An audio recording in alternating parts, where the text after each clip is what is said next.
Hello friends, welcome to Bangeras cooking channel. ಇವತ್ತು ನಾನು ದಾರೆ ಹುಳಿದು ಉಪ್ಪಿನಕಾಯಿ ಮಾಡ್ತಾ ಇದ್ದೇನೆ. ದಾರೆ ಹುಳಿ ಅಂತ ಹೇಳ್ತೇವೆ ನಾವು. ಇದರದೊಂದು ಉಪ್ಪಿನಕಾಯಿ ಮಾಡ್ತಾ ಇದ್ದೇನೆ. ತುಂಬ ಸೂಪರ್ ಆಗ್ತದೆ. ಮಂಗಳೂರು ಶೈಲಿಯಲ್ಲಿ ಮಂಗಳೂರುಗಳಲ್ಲಿ ಎಲ್ಲ ಮಾಡ್ತಾರಲ್ಲ, ಅದೇ ರೀತಿಯಲ್ಲಿ ಮಾಡ್ತಾ ಇದ್ದೇನೆ ನಾನು ಉಪ್ಪಿನಕಾಯಿ.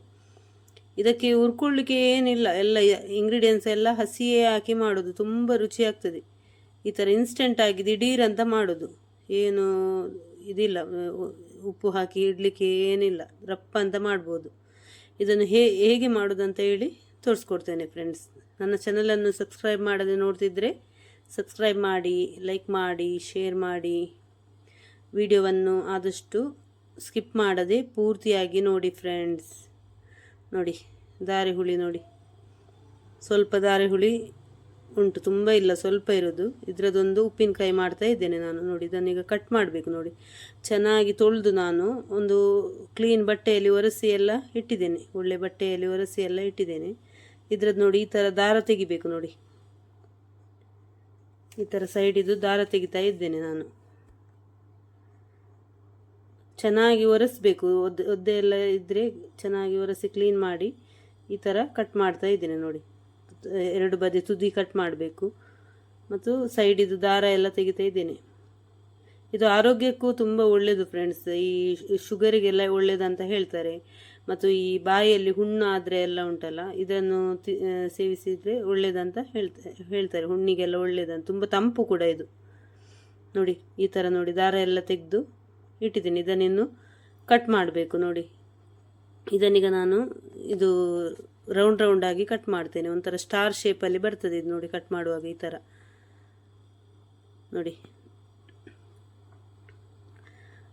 ತುಂಬ ದಿಢೀರ್ ಅಂತ ಮಾಡ್ಬೋದು. ಇದು ಮಾಡಲಿಕ್ಕೆ ಏನು ತುಂಬ ಹೊತ್ತೇನಿಲ್ಲ, ಇನ್ಸ್ಟೆಂಟಾಗಿ ಮಾಡೋದು. ತುಂಬ ಸಮಯ ಇಡಲಿಕ್ಕೆ ಆಗೋದು, ಇಡುವಂಥದ್ದಲ್ಲ ಇದು. ಬೇಗ ಮುಗೀತದೆ ಮಾಡಿದರೆ ಸಹ. ಮಾಡಿ ತಿನ್ಬೋದು. ತುಂಬ ಊಟಕ್ಕೆಲ್ಲ ತುಂಬ ಸೂಪರ್ ಆಗ್ತದೆ. ಇದರದ್ದು ಚಲ್ಲಿ ಕೂಡ ಮಾಡ್ತೇವೆ ನಾವು. ಕಾಯಿಮೆಣಸು, ಶುಂಠಿ ಎಲ್ಲ ಹಾಕಿ ಇದು ನೀರಲ್ಲಿ, ಉಪ್ಪು ನೀರಲ್ಲಿ ಹಾಕಿ ಇಡೋದು. ಅದು ಕೂಡ ಒಳ್ಳೆಯದಾಗ್ತದೆ. ನೋಡಿ, ಈ ಥರ ನೋಡಿ ಕಟ್ ಮಾಡಿ ಇಟ್ಟಿದ್ದೀನಿ ಸ್ಟಾರ್ ಶೇಪಲ್ಲಿ. ನೋಡಿ, ಸೂಪರ್ ಆಗ್ತದೆ ಇದು. ನೋಡಿ, ಇದಕ್ಕೆ ಉಪ್ಪು ಹಾಕ್ತಾ ಇದ್ದೀನಿ. ನೋಡಿ, ಇಷ್ಟು ಉಪ್ಪು ಸಾಕು. ನೋಡಿ, ಸ್ವಲ್ಪ ಇರುವುದಲ್ಲ, ಇಷ್ಟು ಉಪ್ಪು ಸಾಕಾಗ್ತದೆ, ಕಲ್ಲುಪ್ಪು ಹಾಕಿ ಚೆನ್ನಾಗಿ ಮಿಕ್ಸ್ ಮಾಡ್ತಾ ಇದ್ದೇನೆ.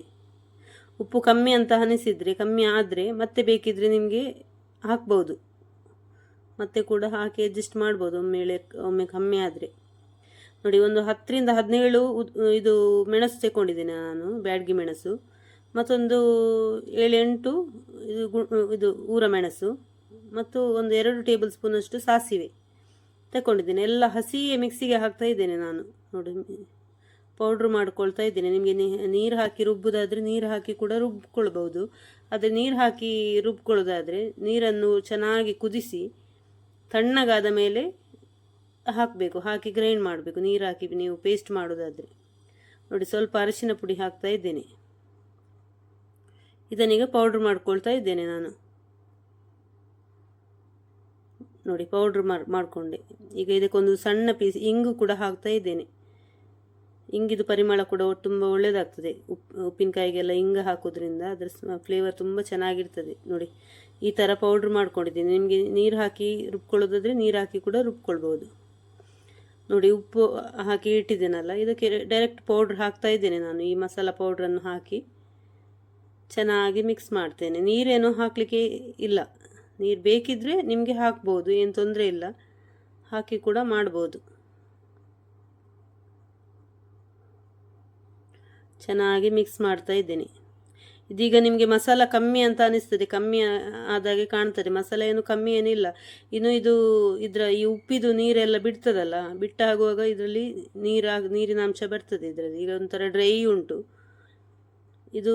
ಇನ್ನು ಕಲ್ಲುಪ್ಪು ಹಾಕಿದ್ದೇನಲ್ಲ, ಅದೆಲ್ಲ ಈಗ ನೀವು ಒಂದು ಬೆಳಿಗ್ಗೆ ಹಾಕಿದರೆ ಸಂಜೆ ಆಗುವಾಗ ಕರೆಕ್ಟ್ ಆಗ್ತದೆ. ಅದರ ಉಪ್ಪು ನೀರೆಲ್ಲ ಬಿಟ್ಟು ಉಂಟಲ್ಲ, ಕರೆಕ್ಟ್ ಉಪ್ಪಿನಕಾಯಿ ಕರೆಕ್ಟ್. ನೋಡಿ, ಇದೀಗ ಬೆಳಿಗ್ಗೆ ಹಾಕಿದ್ದು ಸಂಜೆ ಆಗುವಾಗ ನೋಡಿ ಈ ಥರ ಬಂದಿದೆ. ನೋಡಿ, ಉಪ್ಪು ಎಲ್ಲ ನೀರಾಗಿ ಕರೆಕ್ಟಾಗಿ ಬಂದಿದೆ ನೋಡಿ. ನೀರು ಹಾಕಬೇಕಂತಲೇ ಇಲ್ಲ, ಪೌಡ್ರು ಸಖತ್ತಾಗಿ ಬಂದಿದೆ. ನಿಮಗೆ ಇನ್ನೂ ಸಹ ಒಂದು ಸ್ವಲ್ಪ ನೀರು ಬೇಕಿದ್ದರೆ ನೀರು ಕುದಿಸಿ ಚೆನ್ನಾಗಿ ಕುದಿಸಿದ ನೀರನ್ನು ತಣ್ಣಗೆ ಮಾಡಿ ಮಿಕ್ಸಿ ಜಾರಿಗೆ ಹಾಕುವಾಗಲೇ ನೀರು ಹಾಕಿ ಮಾಡ್ಬೋದು.